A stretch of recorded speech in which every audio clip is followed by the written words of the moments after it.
watching from too.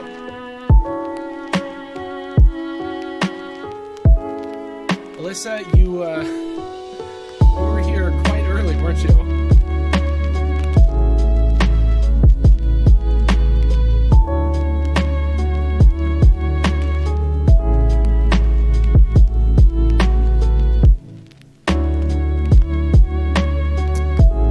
Only here in the left ear. Okay. Let's see if I can fix that.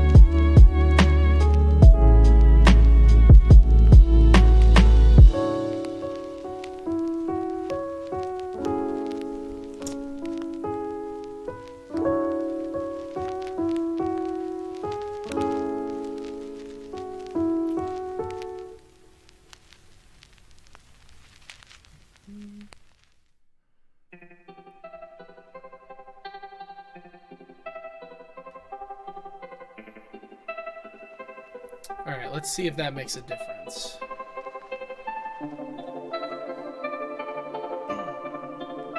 Yeah, Atravia, it might just be your audio setup, but I think I had something that was making it a little bit odd. So hopefully everything is working.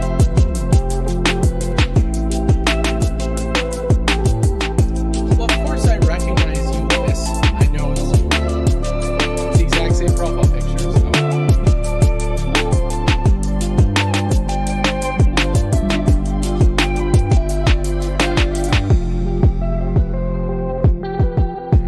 Turn the music down just a hair. That's a little bit better.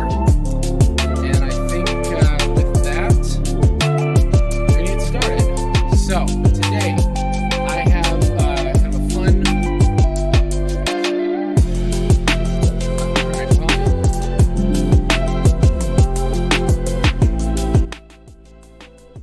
let's do that. All right. Well, if you can't hear the music, then if I turn it down too much, that's better than having it up too loud.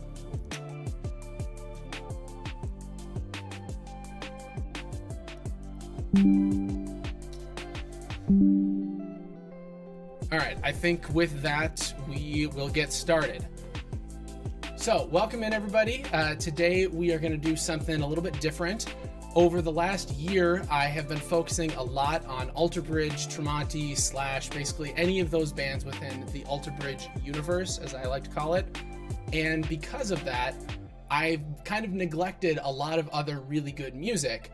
So today, we're going to look at 5 different bands and five different albums specifically that came out in 2022 that I didn't get a chance to review or really appreciate properly. So, last in November, I had a poll sent out on my channel, and I had people vote on which albums that they would want to hear me talk about. And as a result, we're gonna jump in with those results now.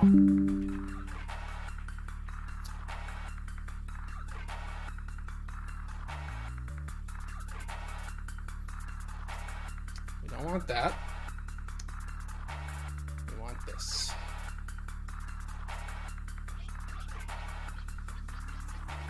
All right, just give me.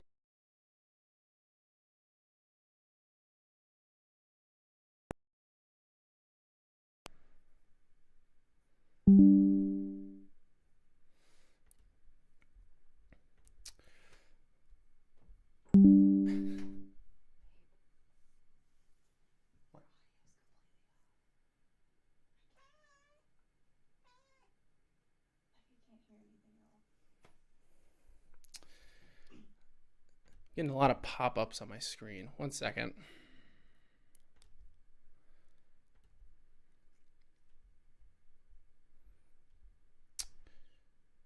Okay, can everybody just send, let's see, let's turn this up a little bit. Getting some weird issues with my audio happening.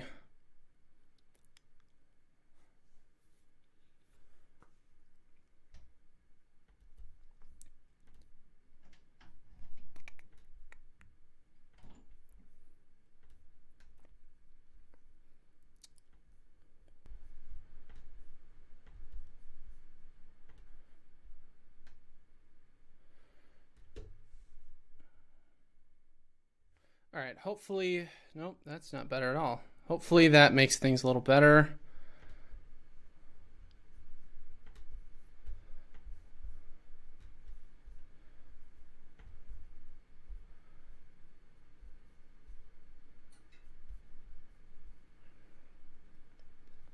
All right, let me know. Let me know in the chat if you can hear me all right. I got word from an outside source that my audio might be a little bit odd right now.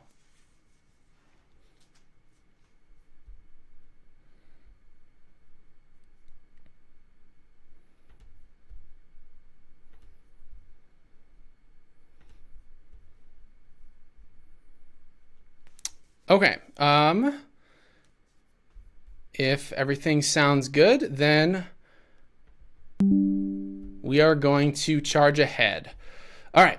So as I said earlier, I sent out a poll and had everybody vote on which albums that they wanted me to review.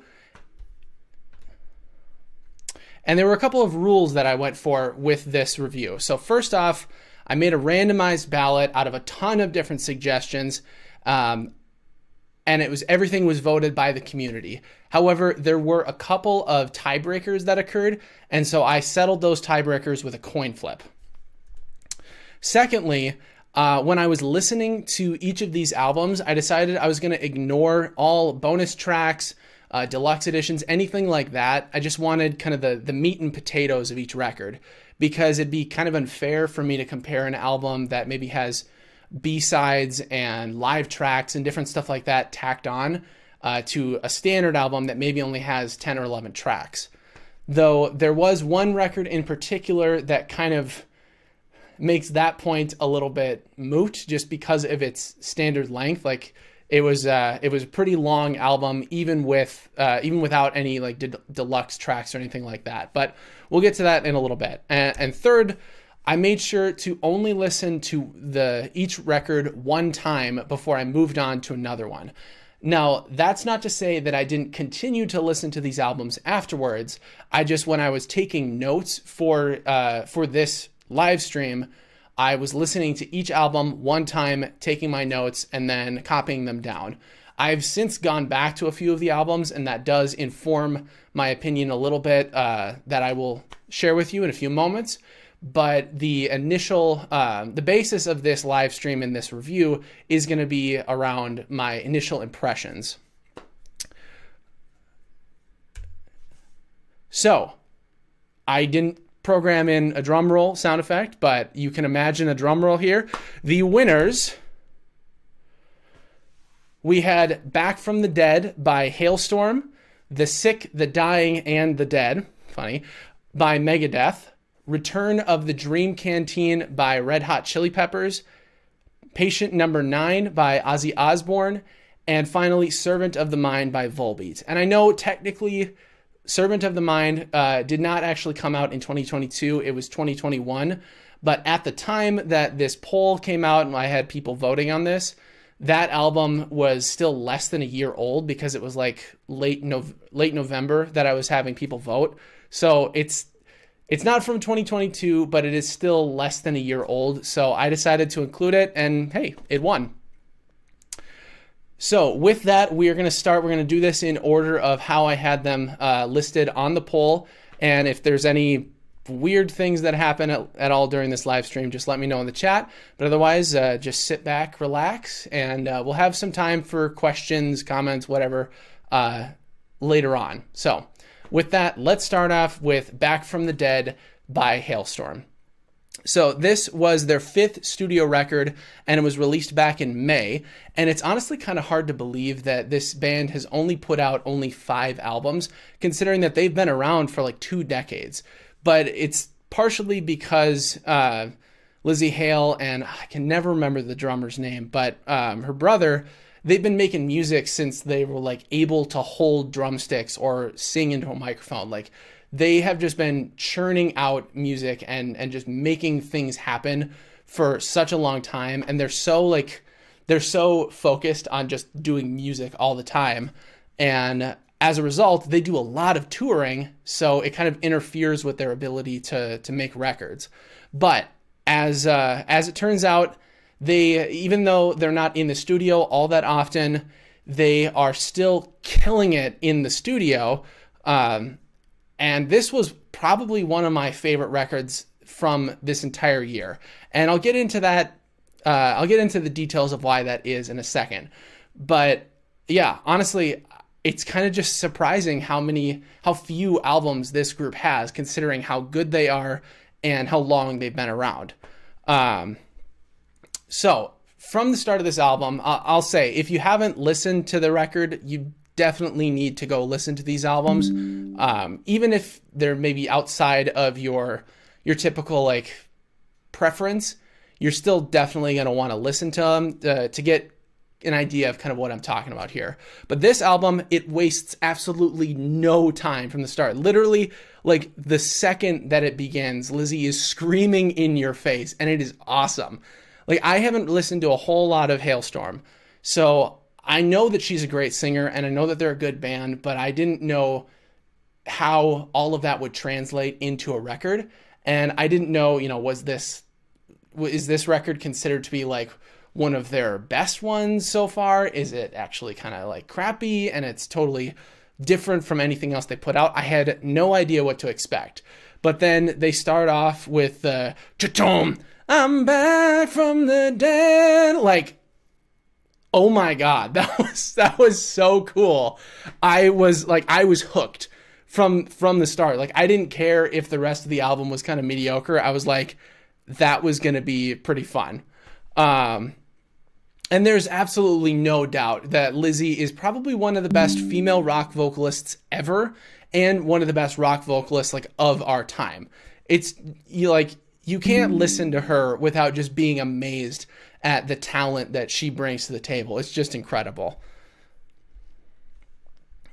One of the things that I found really impressive about listening to her vocals, and this was something that I got listening with headphones, was mainly just that you can hear like all of the rawness and the growls in her voice.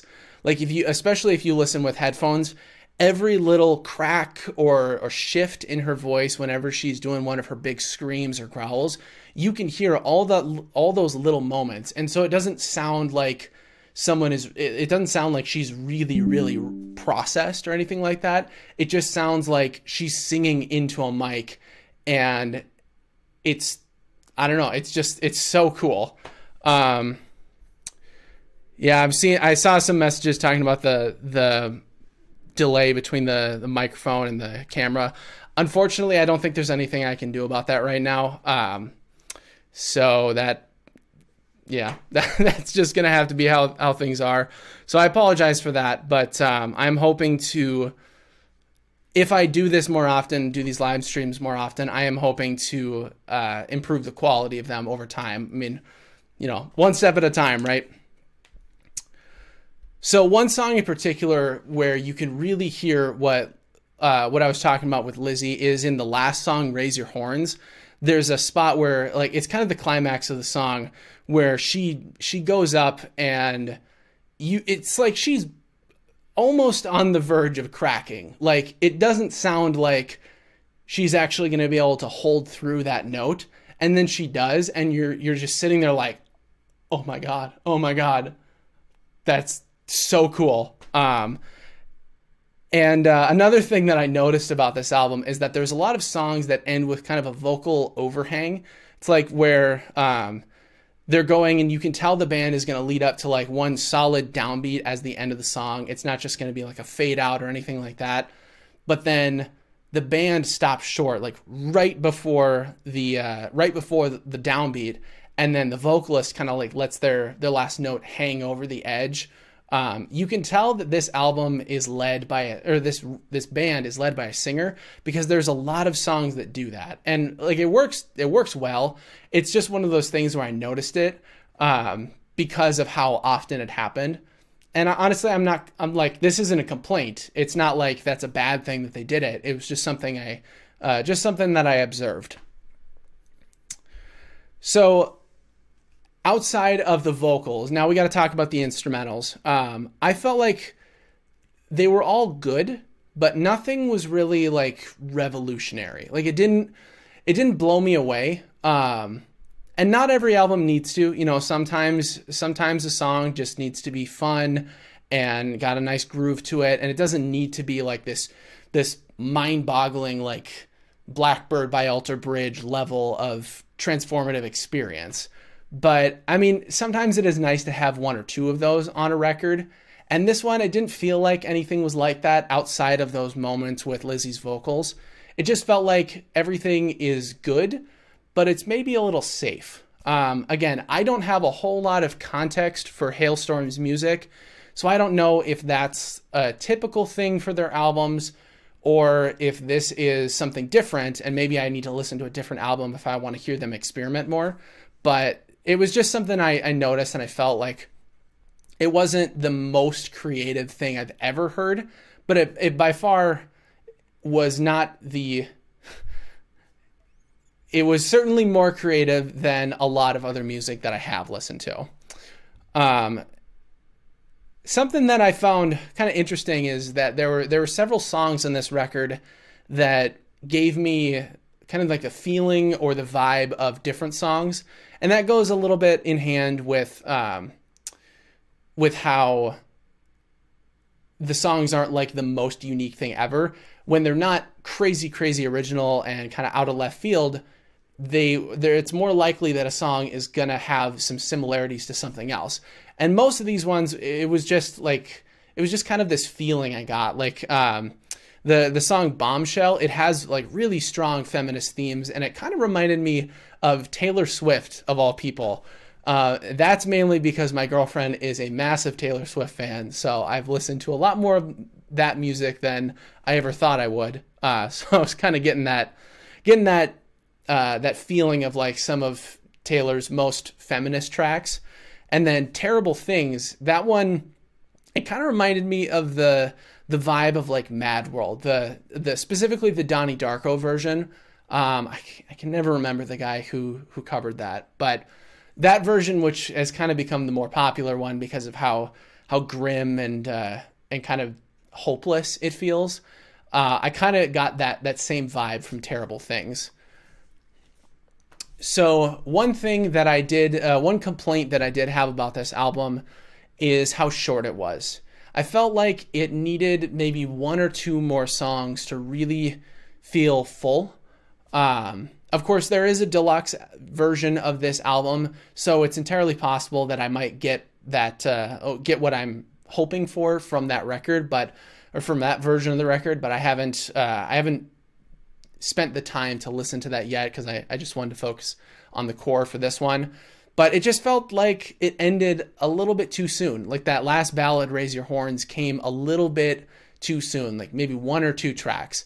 And I think they definitely, if they had included maybe something kind of weird and experimental in the middle, maybe around where Terrible Things and Bombshell were, I think that would have fleshed out the album just a little bit further and made it feel full.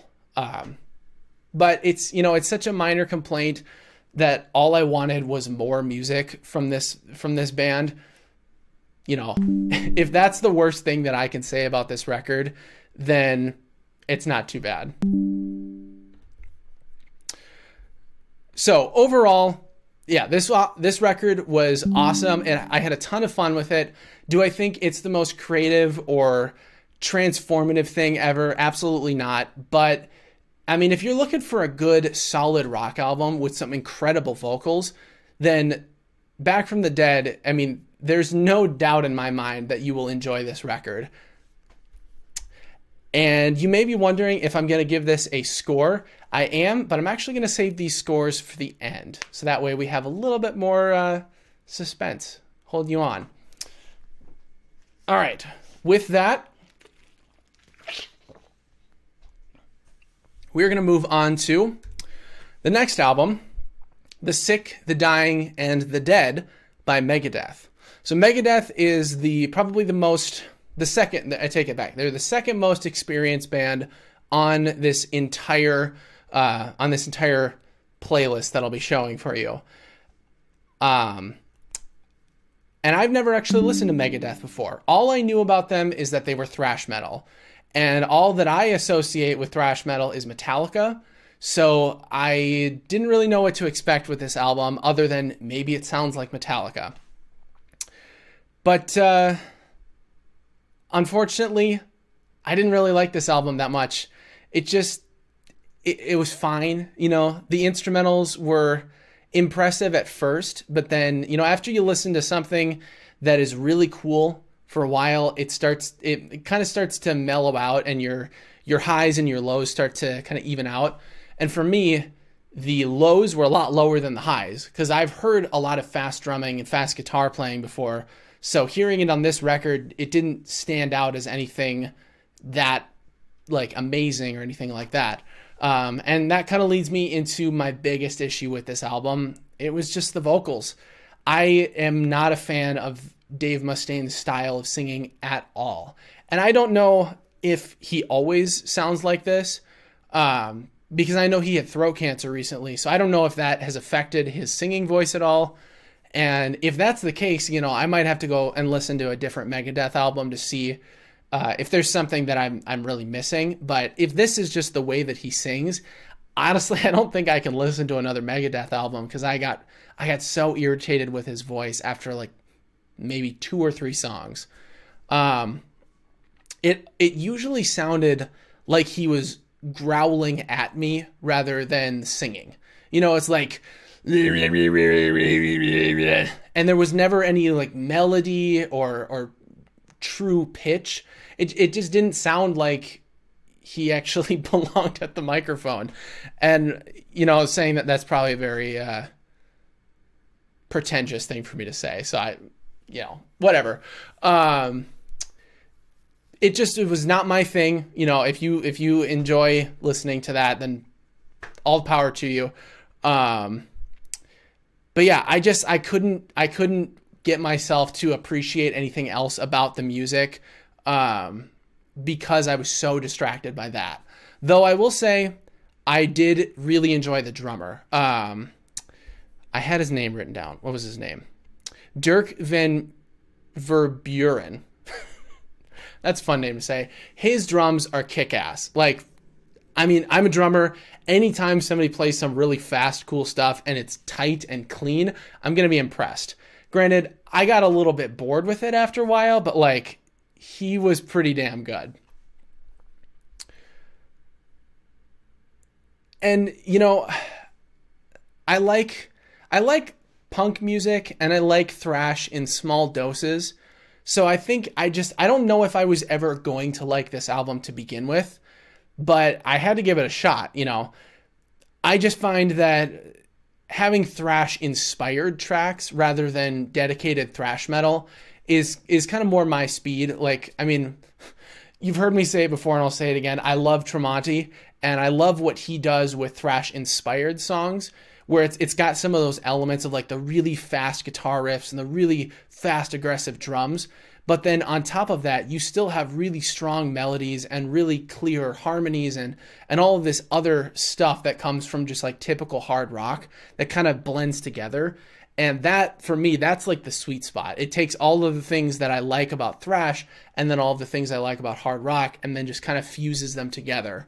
And unfortunately, Megadeth is just, they're just too far into that thrash category for me to really appreciate it properly. If Dave Mustaine's vocals were more tolerable, then maybe I would have a different opinion. But if I'm not enjoying the album and I don't really respect what one of the instrumentalists is doing or one of the musicians is doing, that really detracts from my overall score. And you guys will see that once we get to the final scores. I do have to mention one thing. I thought Jay-Z's feature was kind of cool. Just having him in there to rattle off some different kind of war, famine lingo was kind of interesting, but it did feel gimmicky. He was there and then all of a sudden he wasn't. It wasn't like he was actually contributing much to the song. He was just kind of there talking. So I feel like they could have maybe done more with him. Maybe actually make him a feature on the song as opposed to just the vocals for a bridge. And it's funny that you hear me saying that because I don't listen to rap and I don't really care for like Jay-Z or anything like that. And here I am asking for more. But I just think it would have made that feel a little less gimmicky and given it more of a purpose. So again, like I said earlier, I don't think I'm going to listen to much more Megadeth if this is the way that they always sound. I can respect the instrumentals, but I didn't really like the vocals, and that takes away a lot for me, and you will see that reflected in the final score. But for now, we are going to move on to Return of the Dream Canteen by Red Hot Chili Peppers. So this is another band that I haven't listened to very much. Just a couple of songs that I lost my train of thought. I've just listened to a couple of songs by Red Hot Chili Peppers, mainly off of the album Californication. And I mean, that's a classic. You know, you got the title song and Scar Tissue and some other songs like that. Like, those are just absolute classics. My problem with Red Hot Chili Peppers is after a while, a lot of their music starts to sound the same, and their vocalist has kind of a similar situation as Dave Mustaine. Like, I'm really not a fan of Anthony Kiedis' style, especially when he does like the rap rock singing. Like when he's actually just singing, he's all right. He's proof that you don't need to be a good singer to be successful. You can be an average singer and still make a ton of music and make a ton of money. But like this band, they focus so much on that rap rock too that I just I can't get over that. And it makes a lot of their albums feel kind of meh to me after a while. And this one, unfortunately, was no different. Like, all of the instrumentals were pretty good. I love the bass work. The drum work is pretty good. I mean, Chad Smith is like one of the most legendary rock drummers alive. Though, personally, I feel like he gets a little bit more credit than he deserves. But, you know, that's a whole separate thing. But it's just like, there wasn't much else besides some of like that surface level stuff of like, the bass work is interesting, the drum work is interesting, some of the songs have some cool musical elements, like Bag of Grins was kind of interesting. I had another one written down. Eddie and Bella, those two songs were both pretty cool. But like, this is an album with 17 tracks, and I only listed 3 that stood out to me. All of the rest of them, I can't really remember how they went, and after I listened to the record, I didn't have any desire to go back and keep listening to it. I felt like, all right, I got what I needed out of this, and I experienced the funk, like, psychedelic vibe. It's not really psychedelic, but like, I experienced that like funk rock vibe for an hour and 15 minutes or whatever, and then I was good. I was done. I think what maybe could have helped this album is kind of the contrary to what I said with Hailstorm, is having less. This album was 17 songs, and it was recorded in tandem with another album that was also 17 songs. But when they went into the studio, they had 50 songs total. Now, if you're good at math, 17 plus 17 is 34. And that means, so they cut 16 songs. And they wanted to release more than this, and their record label was like, no, you are not going to release 40 songs. We need to cut this down and split it up. And I'm not usually one to agree with record labels. I'm more of the opinion that the artist knows what is best for the music. But I think in this case, the record label was right. Releasing that many songs would have just been a mess. There's just too much music. And I know that like this is kind of the compilation of the past like 6 years, I want to say, maybe even longer, of their writing and being cooped up inside during COVID and all this stuff. But I think that they could have benefited from shortening this record and probably their other record, though I did not give that one a listen, just because there's too much music to digest in one sitting. Like these 17 song albums, they're kind of going out of style. I think it's not a common practice to have an album that long anymore, and that makes it a lot harder to digest all of that music and really appreciate all of it. And I think that's why the music industry has shifted more towards like 10 to 13 song albums, because it's just easier to remember that much music if it's roughly an hour or maybe a little under an hour.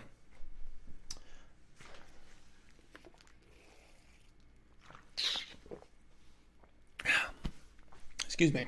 So yeah, I was moderately entertained while I listened to the album, but I wasn't really like, I wasn't thinking to myself, I want to go back and listen to this even more. I want to check out more of their music, or I want to go listen to the other album, Unlimited Love.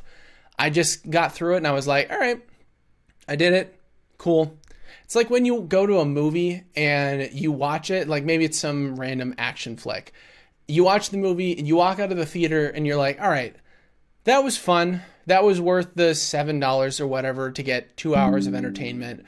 But I don't ever feel like I need to go and revisit that movie again. I don't need to invest more money or invest more time in reliving that experience. Like it was good for the time that I committed, and that's all I needed out of it. And that's basically what I felt like with this album. I think maybe I would go back to one or two songs simply just to see, like, you know, is there something that I missed? But yeah, I really don't think I would need to listen to much more out of it. And so with that, we are going to move on to our fourth album, Patient Number 9 by Ozzy Osbourne. This is his 13th solo album, and 22nd overall. He's recorded 22 albums, and the man is 3/4 of a century old.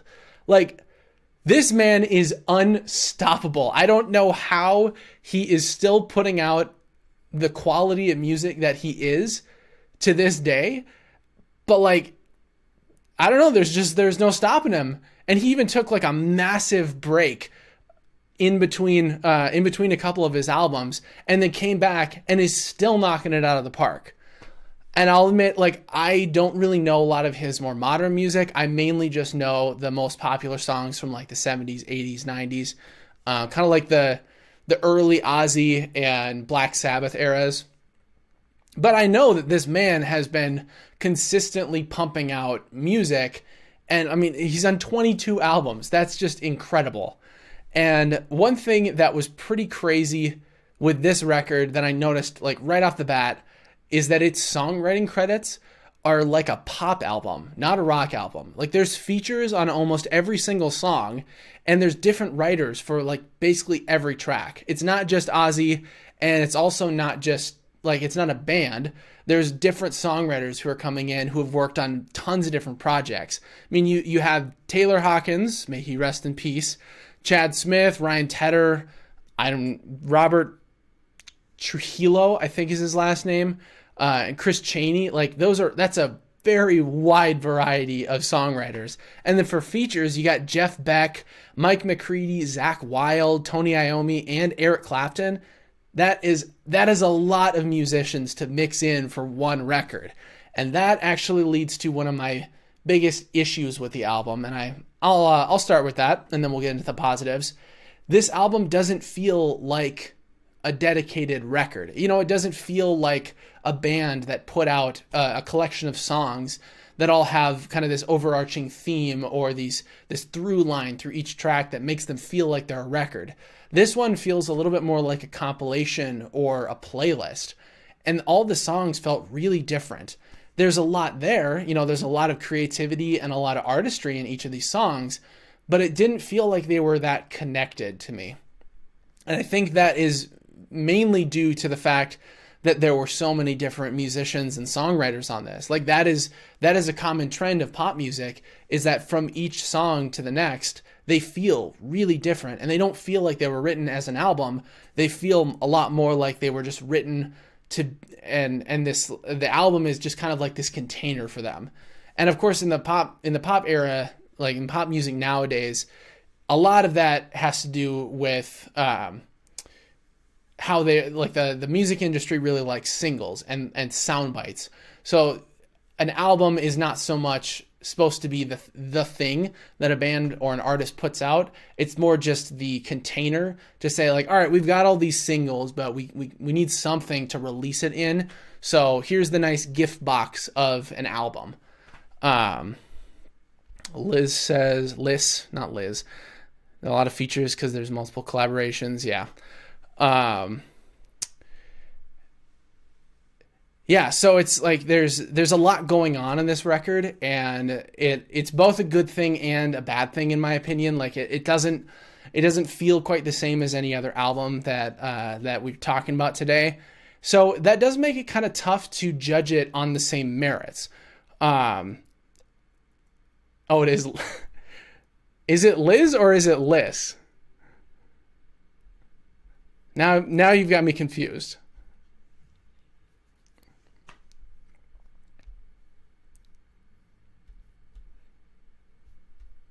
Lisp. All right. Well, if you didn't answer, I was just going to call you Lisp. So something that I really loved from this album was the guitar work. I thought the solos in particular were incredible. And I mean, that is to be expected with all of the different soloists that I just mentioned. Like there's so much good guitar talent with this record in particular. And that was probably the most standout thing for me. Circling back to Ozzy, his vocals, like he doesn't sound like he's 70, I think he's 74. He doesn't sound like he's 74 years old, which is crazy impressive. However, I get a little bored with him. You know, it's like he sounds a lot like he did 20, 30 years ago, but I've never really been in love with that sound either. So it's like, yeah, it's Ozzy, cool. And once I got over the fact that like this man is ancient and still sounds incredible, relatively speaking. Once I got past that, I was like, yeah, all right, it's Ozzy. Moving on.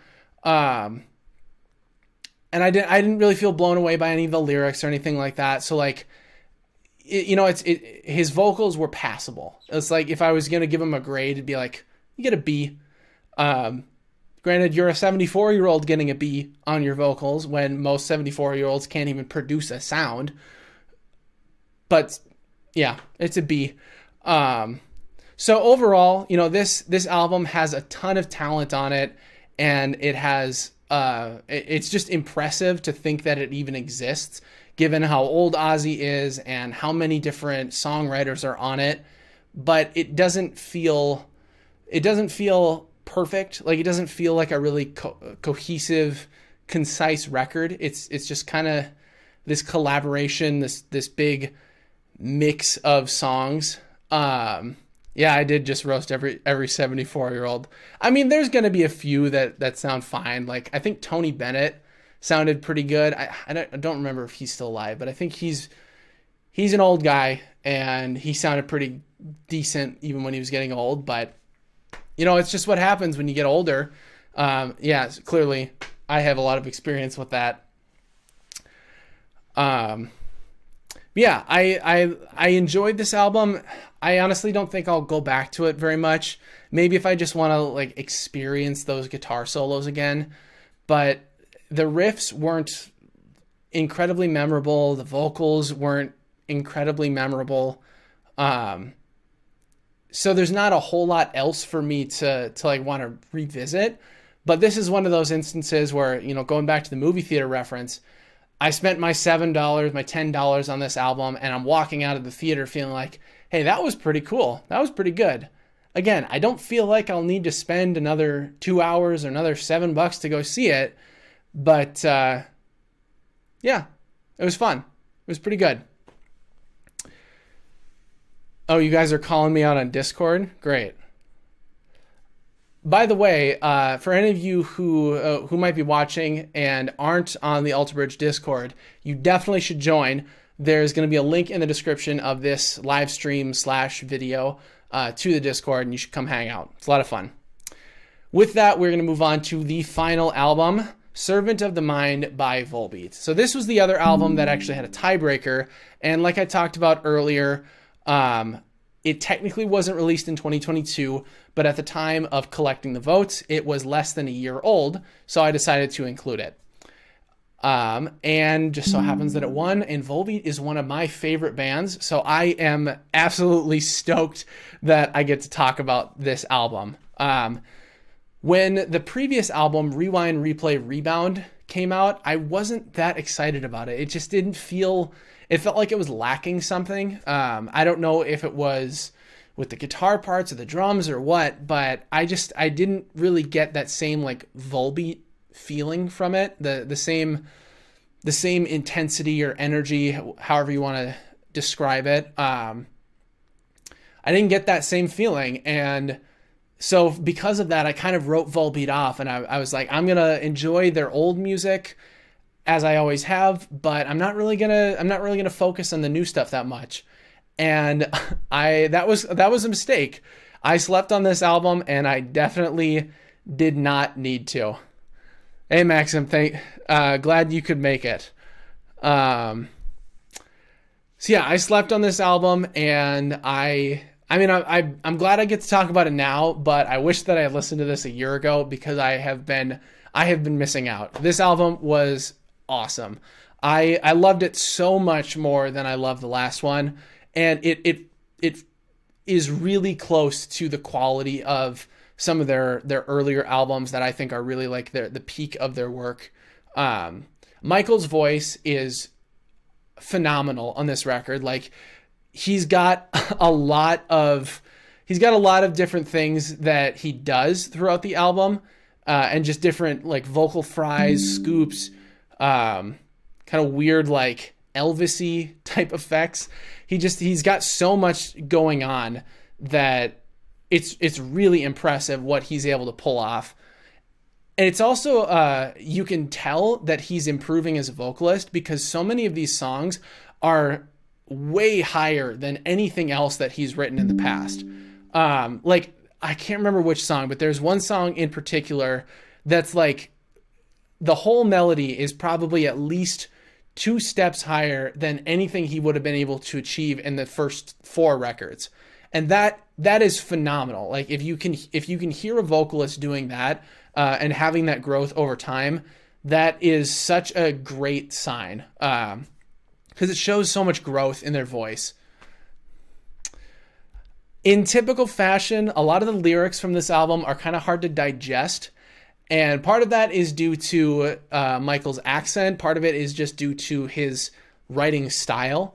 And so it's almost like when you listen to the album, if you don't listen to it with the lyrics right in front of you, like right off the bat, you're not really listening for what the songs are about. You're just listening to how they sound.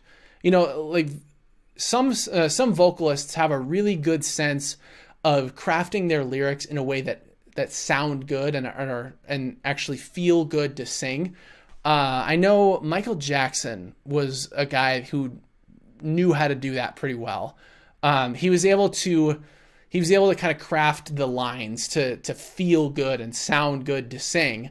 And that's why his songs were so catchy, his melodies were so popular. And I'm not saying that Michael Poulsen is the same as Michael Jackson, but I think this album had a lot of the same concepts where the vocals just sounded good. Even if I had no idea what he was talking about. Like, there's a song, I think it's Dagen Fur, I think is how you pronounce it. That song has a lot of non-English in it, but it just sounds good to listen to. So something about the way that the lyrics are crafted, it just feels good. And I'll get off of this tangent now, because you probably heard me say it feels good one too many times. But yeah, I really loved everything that he brought to the table from a vocal perspective. Now, from a guitar perspective, same thing. The riffs in this album were awesome. There was so much good music and so many catchy and gritty and a lot of kind of like sinister riffs. I really liked that. One of the things that drew me to Volbeat in the first place was the fact that they had this kind of like dark cowboy gangster vibe. I mean, they literally have a song called Guitar Gangsters, and they kind of have that like evil Old West style. And I didn't really get that from the last album, but this album, I got a little more of that. it feels like they're starting to move away from the cowboy stuff and more into just like the dark, like satanic side of things. But honestly, it was fun. One of the things that I noticed, a lot of the songs had what I like to refer to as demonic surfer rock. It makes it like the riffs, whenever they have this sound, they make use of a lot of tritones and sharp fives or flat sixes, kind of depending on the context. I can't remember the song, but there's one riff in particular that goes ba-da-da. It has that lift right before it settles down on the fifth, and I love whenever a song uses that. Just that leap up to the sharp five and then back down to the regular five. I love that sound. Though I will say there were certain songs in this record that utilized it better than others. There were, Temple of Ykur, that's right. So like that song had a great use of that theme, but then Step Into Light, I didn't really like that one quite as much. It's fine, but that's probably one of my least favorite songs from this album. And it just felt like the kind of surfer rock melody didn't work quite as well for me. But pretty much across the board, I loved how upbeat and aggressive this album was. And I know Michael talked about in some interviews how that's like really what he was going for with this record is a lot of fast, kind of aggressive riffs. This album you could argue that it's an example of what I talked about earlier with Megadeth, where it's got some of those thrashy elements, but it's not actually thrash. There's a couple of songs that have that same like energy of a thrash song, but they are definitely not that way. They're like maybe a little bit more like punk rock, or just really aggressive hard rock. And that, for me, that's what I love about Volbeat. They've got so many different songs that are like that. Like Room 24, that's a great one for an example. I know there's another one from this album, but I'm blanking on the name. Wait a Minute, My Girl. Yeah, that is such a fun song. I love the fact that it utilizes sax and piano, because you go from Temple of Ykur, which is like this really, really kind of like, I'm coming for you, broody, aggressive song. And then all of a sudden we go to this like almost like gospel rock track right after it, but they're both really aggressive, really fun and upbeat. Yeah, I had a lot of fun with this album. I thought the mix was phenomenal. The writing on it is great. I would say maybe the only thing that was a little disappointing is that some of the solos aren't that memorable. I think the guitar solos could have used a little bit more time just to kind of experiment. Like there wasn't anything like the Hangman's Body Count or like Mary Jane Kelly that really like it sticks out and you can remember it clearly. But that it could be just because I haven't listened to this album very much, so I might have to give it some time. But I think this is probably one of my favorite Volbeat albums across the board. And I wouldn't say it's their best, and I wouldn't say it's my favorite, but it's definitely up there. Let's see, what is my favorite song from Servant of the Mind?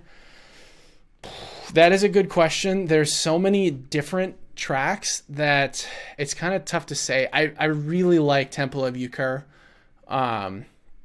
Shotgun Blues is another great song. Becoming, Dagen Fur. There's another one. The Passenger is pretty cool. Like there are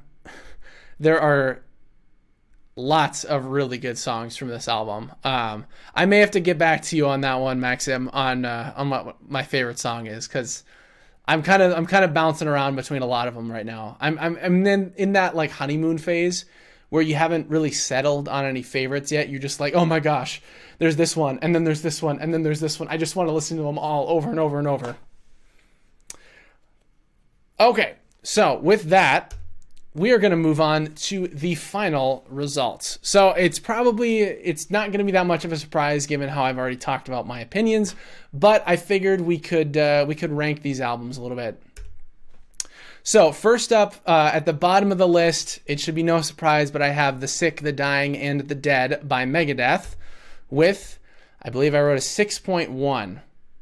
It's kind of small on my screen, but I gave them a 6.1 out of 10. And I should say, all of the rankings are going to be in a link in the description. I'm going to put it up after this video and after this live stream is done. So if you're curious on how I actually broke down the scores and assigned these scores, then check out the description once this live stream is done. Just give it like 10-15 minutes. Up next, we have Return of the Dream Canteen by Red Hot Chili Peppers, and I gave them, I believe I put a 6.8. Would probably help if I actually knew which scores I was giving. Yeah, 6.8. In third place, we have Patient Number 9 by Ozzy Osbourne with a 7.7 out of 10. I'm considering that just around the mark of where I'd consider revisiting the album. If you look back to all of the scores that I provided for the Alter Bridge universe, kind of around 8.0 is where I considered an album that I would actually want to revisit. And there's some wiggle room there. You know, it's not like I'm saying that at 8.0, that is when I will always go back to an album. There's some give and take. But that's kind of the rough range, is around like a really high 7 or a low 8. In second place, we have Back from the Dead by Halestorm, and I gave them an 8.8 out of 10. This is just 1/10 of a point lower than what I gave World on Fire by Slash, though I'm thinking that I'm actually going to bump that score of World on Fire up a little bit higher, because the more I've listened to that album, the more I like it. So that could totally happen with Back from the Dead as well. I may, oh, did I spell Megadeth wrong? Oh, well.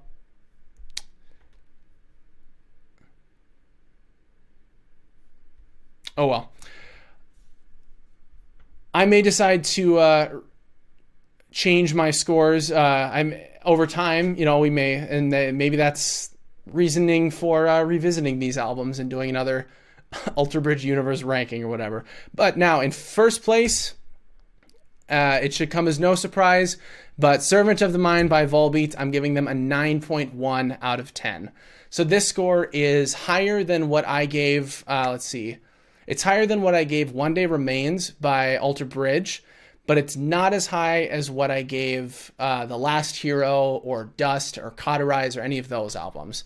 So I'm thinking that it's pretty good. I mean, it's high enough that I would consider it an A, but it is definitely not their best album, and it's definitely not my favorite album ever, but it's a pretty damn good album.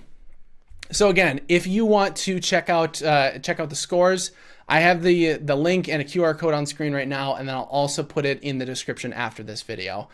I will leave this up for maybe a few seconds just so I can get a sip of water.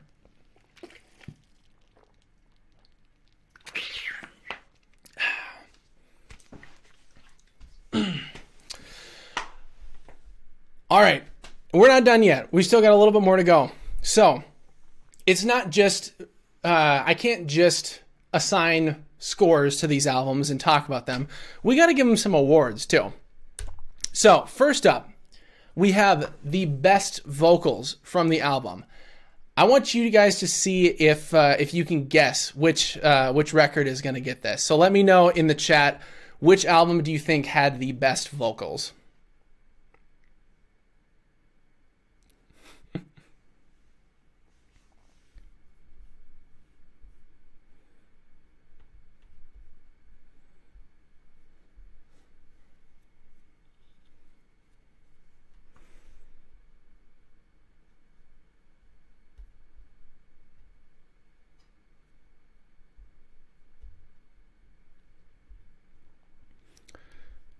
List says Halestorm.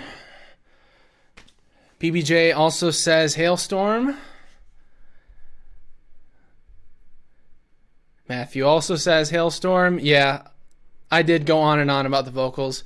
So it should come as no surprise that Hailstorm takes the award for best vocals by a mile. I mean, I love Michael Poulsen, but Lzzy Hale is like on another level. She is just absolutely incredible. So yeah, there's no chance that anybody else is going to beat her out for that. Up next, we have the best riffs. This one, maybe it's a little bit of a surprise, maybe not. But I decided to give this one to Volbeat. I mean, that is probably one of my favorite things about Volbeat in general, is just how good their riffs are. My dad, he is a huge fan of hard rock. He's the one who got me into Alter Bridge and Tremonti and kind of started the formation of how I listen to music nowadays. And he's told me so many times that he'll listen to Volbeat songs come on the radio, and because he's old and he still listens to the radio.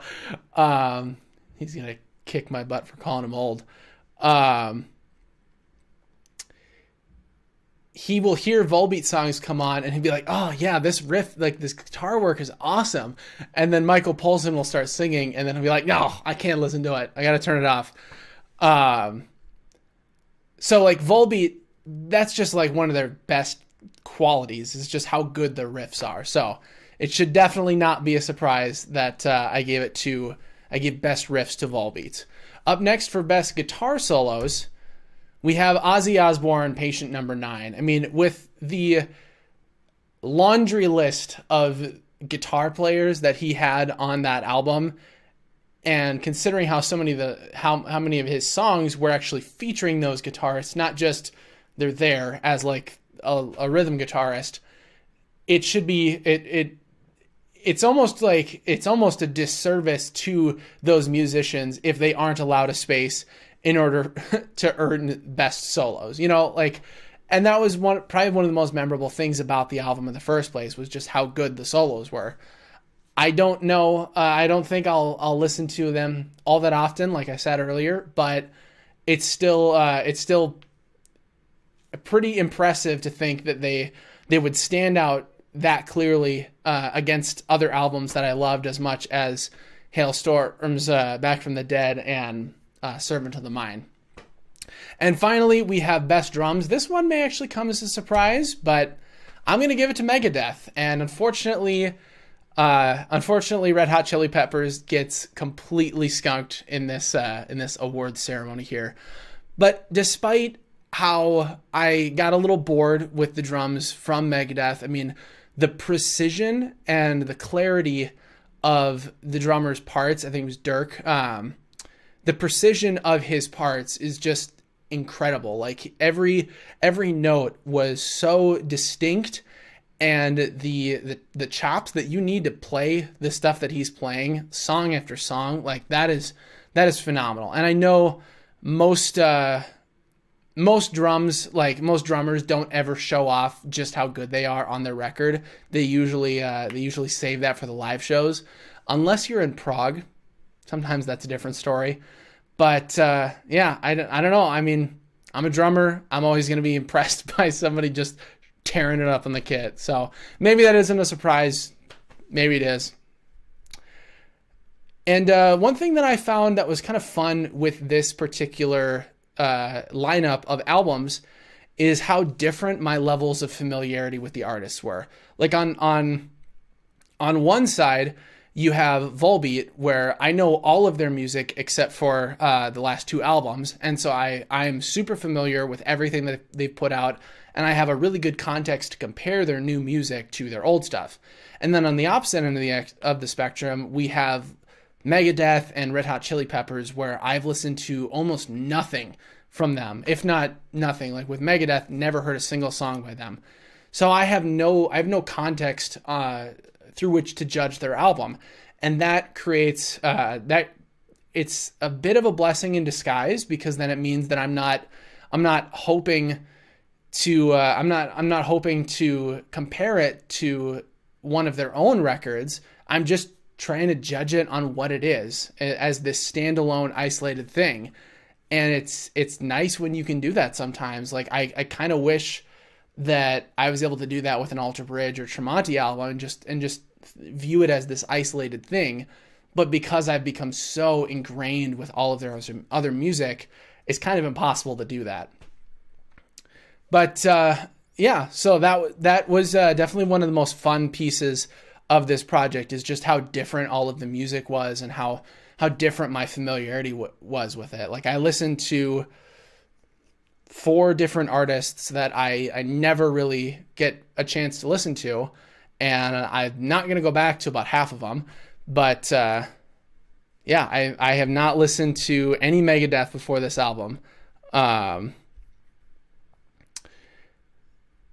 So I'm not going to go back to probably about half of these records, but the ones that I did listen to and that I did enjoy, I really enjoyed them. So kind of 2 sides of the spectrum, you know. So what is next for myself and Countercultured? Well, this is going to be most likely the last thing I put out this year. You know, it's the holidays, and I want to take some time off to hang out with my family and plan for all of the things that I want to do in 2023, because we're not slowing down. You know, we're not jumping off the bandwagon or anything like that. And I'm really glad that you guys were able to join me today for this kind of new end of the year celebration. And who knows, maybe this will become a regular thing. Maybe it'll be a monthly thing. I mean, we will see. But for some of the things that I want to do for next year, we're going to have continuing to do kind of the expected stuff of like reviews and updates of new music. We're going to have a new Metallica album. I'm sure there's going to be another Alter Bridge Universe thing happening, at least like maybe end of 2023, most likely 2024. But there's going to be plenty of new music that we can talk about, and some different updates. So I will do my best to be a accurate and timely news source for you guys, because it's a lot of fun to be able to provide that information. I'm also going to be making some more song and album rankings and lists. I was actually thinking about, with how much I gushed about Volbeat today, it might be time to make a best albums by Volbeat list or something like that, because that's a band where I've listened to them for several years, but I've never really talked about them in much detail on this channel. So it'd be fun to integrate them into the catalog, so to speak. I would also like to start doing some more theory breakdowns, because it's what I went to school for, and very rarely do music students actually get to use their degree for something. So it'd be kind of nice to do that. And I got a lot of positive feedback on my music theory of Alter Bridge FX video. So if there's any other songs or albums or anything like that you guys can think of that would make that potentially could be broken down into something more detailed, like maybe there's some weird questions you have, then you should definitely let me know, and I would be happy to oblige.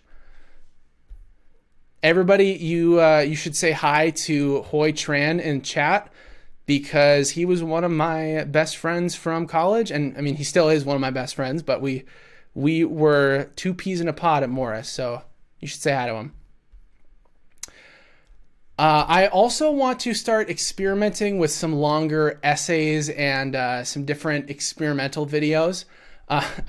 You guys have been talking about my girlfriend a little bit in the chat, and she may or may not be making an appearance in a future video, and she may or may not be discussing Taylor Swift, of all artists, and that's going to be a lot of fun. So I'm really looking forward to getting her involved, and just figuring out some other things, like maybe I can find some other YouTubers to collab with. I mean, fingers crossed. The hope is always there that I will miraculously land an interview with somebody from Alter Bridge or Tremonti. So you may see, if somehow that happens, you may see just like a frantic amount of community tab posts about how excited I am, which would be super, super fun.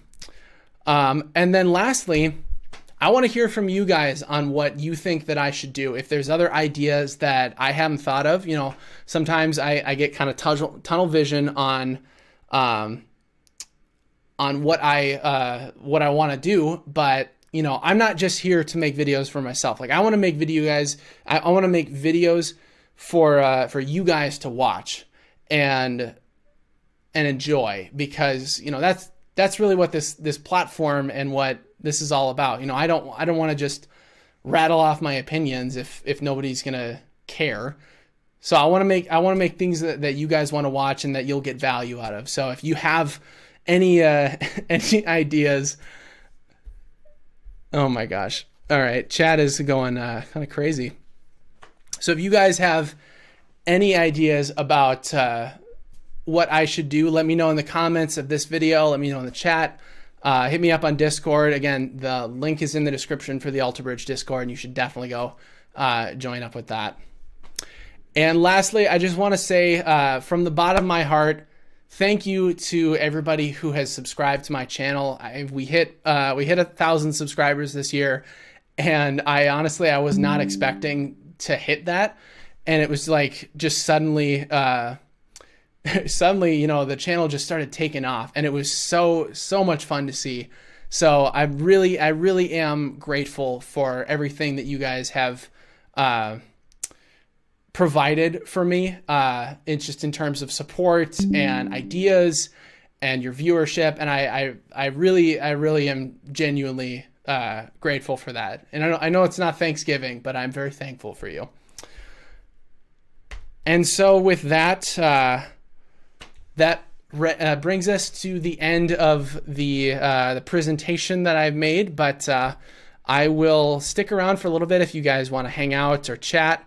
If you have any questions, by all means, let me know. But I think we're going to wrap this up fairly soon, because I got places to be. I got things to see. I'm ending this year with 2 rather fun concerts. So tonight, with my girlfriend, we are actually going to see Trans-Siberian Orchestra, which if you've never seen them or heard of them, that is like, they are one of a kind. They are just an absolutely incredible sight to behold. I mean, imagine the power of an orchestra mixed with guitars and like intense rock, and that is Trans-Siberian Orchestra. So so we're going to check that out, and then I have a fun surprise. So I was able to pull some strings, make some things happen at work, and bleed my bank account a little bit. And I'm actually going to get to go see Tremonti sing Sinatra down in Orlando, Florida next week, and it will be it'll be next Thursday. So I'm flying down. I'm going to go to the concert, going to hang out in the evening. If you are located in Florida and are going to this concert or just in Orlando, you should definitely hit me up and let's hang out. I may make a video about it. I'm not really sure. I might just want to enjoy the trip, but yeah, it'll be a lot of fun.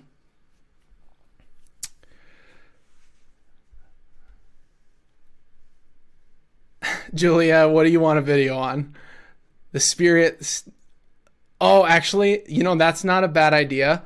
Talking about Spirit, that was one of my favorite movies growing up. I was raised half suburban and half country, and Spirit really spoke to that countryside. And Bryan Adams, he did the entire soundtrack, and he's just a fantastic musician. So that might not be a bad idea. I know somebody, PBJ, did I end up listening to the Shadow Academy album?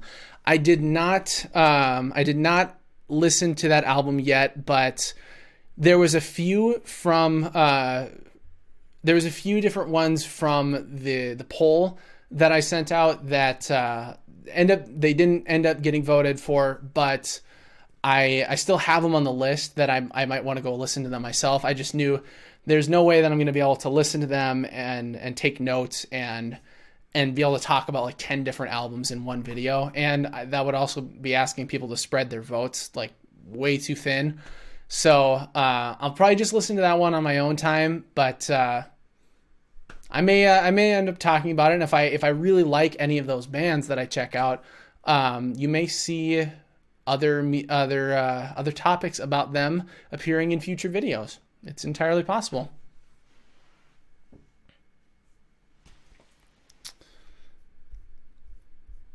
You guys have been going insane in the chat, so I gotta get caught up here. It is incredibly dry in my apartment, hence why I'm drinking out of the water bottle so much. It's just what happens when you live in a state that has negative 10 degrees as its high for 4 days straight. Yeah.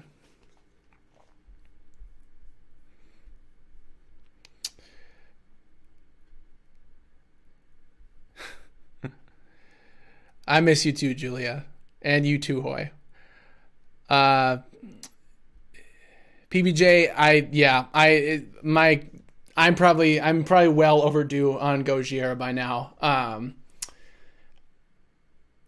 I'm not entirely sure how I want to approach that topic. If I just, if I want to blind react to something or rank all of their albums based on first impressions or anything like that. But Gojira definitely, I definitely need to make some time to talk about them on this channel. And what I've kind of been thinking is that I might want to start doing some more live streams. If you guys enjoy this live stream format, and if I can figure out my tech issues, I might start doing more live stream stuff because it gives me a better avenue to discuss more topics in a shorter amount of time. Because with a video, I got to spend probably like a week or two writing a script, filming it, editing it, like doing all that stuff. But with a live stream, I might just be able to riff for 2 hours on something or do a blind react or anything like that. So yeah, that Gojira definitely. I will make a promise to you now, and you can hold me to this. They will definitely make an appearance, at least one, in 2023. And if they do not, then I owe you something.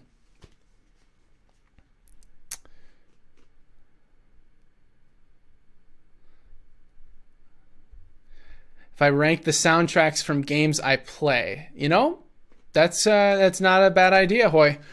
I just played Doom recently. That one has been on the list for a long time, and that would fit perfectly with the kind of music that I talk about on this channel. I know the Halo soundtrack I think that might have some kind of rock metal elements to it, so that might work well. I love video games, so I would love to incorporate video games into this channel somehow. I just know that, I don't want to split the focus too much. Because a lot of people, they watch me and they subscribe to me for very specific reasons, and I want to deliver on those reasons. But I also want to talk about the stuff that I'm passionate about and that I'm interested in. So if there is a strong demand for me to go down the video game rabbit hole, then by all means I will. I've got a lot that I can say about a lot of different games, so that would be a lot of fun. Matthew says he would like another video on Breaking Benjamin in the future. Yeah, I mean, I'm hoping that they just put out another album, and that would be the perfect context for me to talk about them again, because they will be 5 years from their last album as of like a week from now. I would love to talk about Breaking Benjamin more. It's mainly just about finding the right topics, the right timing to discuss them. And fun fact, the one video that I have about Breaking Benjamin on my channel, I actually recorded that while I was sick with COVID. And I mentioned it that I'm sick, but I never specifically say COVID because I didn't want to worry anybody or anything like that. But I have like a stuffed nose and everything, and my girlfriend and my brother were trapped in this apartment for like a week straight. And we couldn't leave. We couldn't do anything because everybody had such bad brain fog that we were just kind of in purgatory hell together. But I managed to find the strength and the motivation to make that video. So that will always be my COVID video. That was a fun one.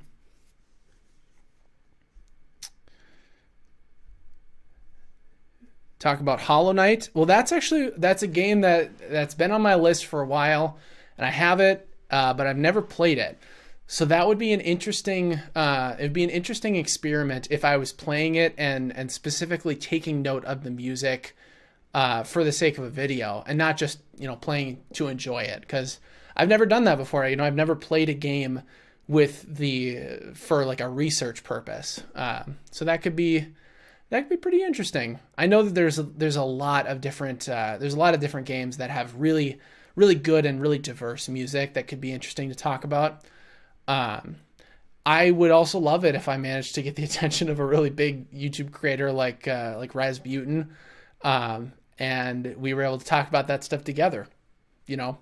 That dude has a lot of really, really great insights about video games, and maybe I would have some good insights about music, and we can make it happen. I might have to make a few more videos about video games first before I'd get his attention.